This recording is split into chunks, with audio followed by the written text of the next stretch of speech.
শীতের সকালে গরম গরম ভাপা পিঠা হলে দিনের শুরুটাই অন্যরকম হয়ে যায়, তাই না? খুব সহজেই কিভাবে যে কেউ এই পিঠা বানাতে পারবে আজ আমি তাই দেখাবো। তো প্রথমে আমি একটি বাটিতে পরিমাণ মতো দোকানের কেনা শুকনো চালের গুঁড়ি নিয়ে নিব। এরপর তাতে স্বাদ মতো লবণ দিয়ে নিব।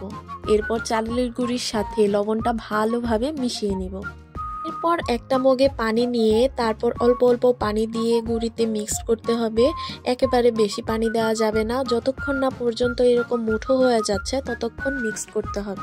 এরপর একটা চালনিতে চালের গুঁড়িকে চেলে নিতে হবে। আমার কাছে বড় চালনি ছিল না, তাই আমি ছোটটাই ব্যবহার করেছি। চালা শেষ হলে দেখা যাবে কি সুন্দর নরম গুঁড়ো তৈরি হয়েছে।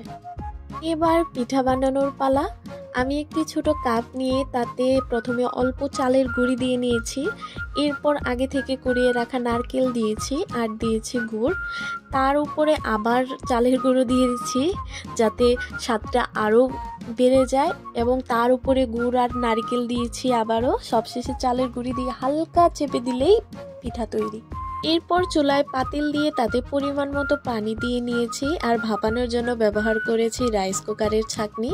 এরপর পানি ফুটে উঠলে একে একে পিঠাগুলো দিয়ে দিয়েছি। এখানে আমি জাল ও সুতির কাপড় দুটোই ব্যবহার করেছি।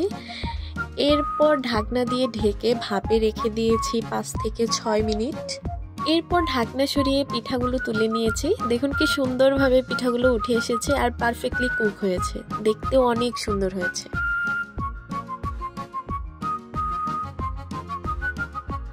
এবার অন্য ভাপা পিঠা তৈরির পালা। এজন্য চেলে রাখা চালের গুঁড়িতে পরিমাণ মতো নারকেল কুড়া ও গুড় দিয়ে নিব।